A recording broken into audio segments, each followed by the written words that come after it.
নমস্কার বন্ধুরা, আপনারা দেখছেন তৃষার পাকশালা। আজকে আমি আপনাদের দেখাচ্ছি একটা দুরকমভাবে পাট শাকের বড়া। সেটা হলো পাট পাতাগুলো আছে, শুধু পাতাগুলোই কিন্তু আমি নিয়েছি, এরকমভাবে কেটে নিয়েছি, মানে বেছে নিয়েছি।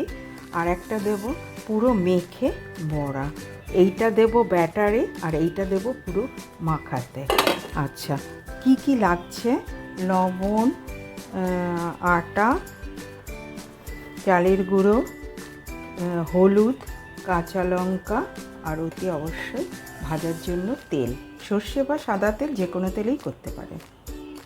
আর মেখে যখন করব তখন এইটাতে দিয়েছি আটা, চালের গুঁড়ো, হলুদ আর লবণ দিয়ে রেখেছি, আর কাঁচা লঙ্কা কুচিটা আমি পরে দিয়ে আপনাদের দেখিয়ে দেবো।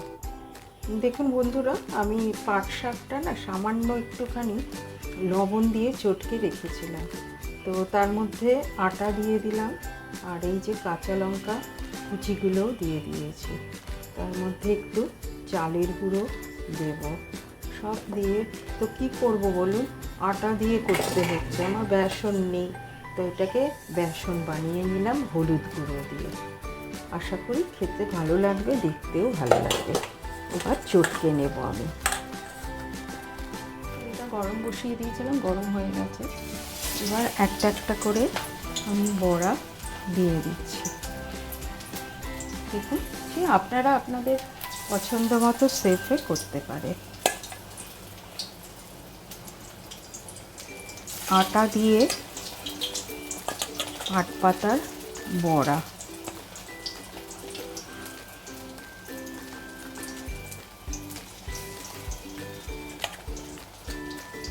এবার উল্টে পাল্টে ভেজে নিয়ে সোজা পাতে।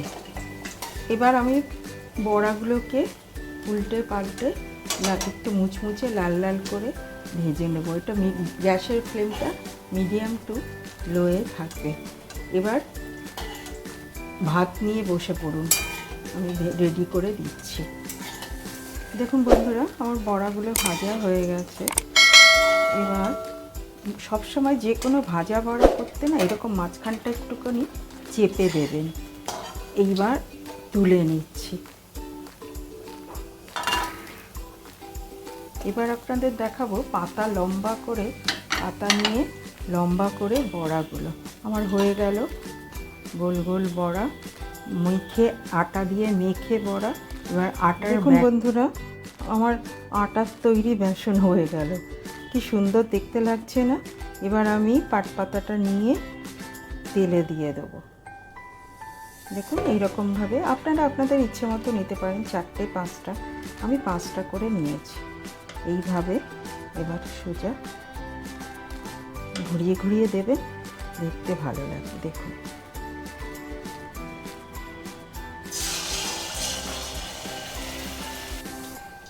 এবার দিয়ে দিলাম তেলের মধ্যে। দেখুন, কেউ বলবে এটা বেসন ছাড়া তৈরি হচ্ছে, বেসনের মতো আটা দিয়ে। দেখুন, তৃষার পাকশালাকে সাবস্ক্রাইব করতে আপনারা ভুলবেন না।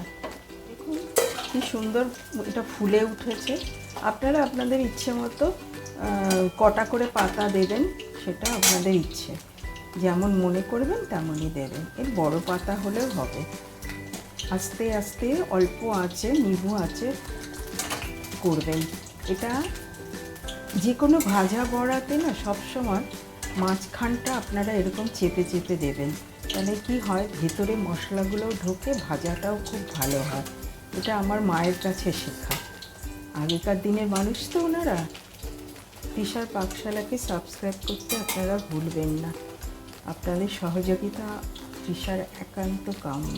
আমার হয়ে গেছে বড়াটা। এবার আমি তুলে নিচ্ছি। দুরকম ধরনের, আপনাদের দুরকমভাবে আপনারা বড়াটা করতে পারবেন, দুরকম প্রসেসে। একটা গোল, একটা পাতা লম্বা করে। আর এটা কিন্তু সম্পূর্ণ আটা দিয়ে তৈরি।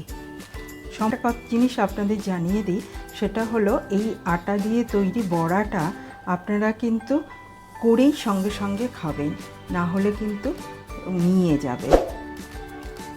তৃষার পাকশালাকে সাবস্ক্রাইব করতে ভুলবেন না। অসংখ্য ধন্যবাদ।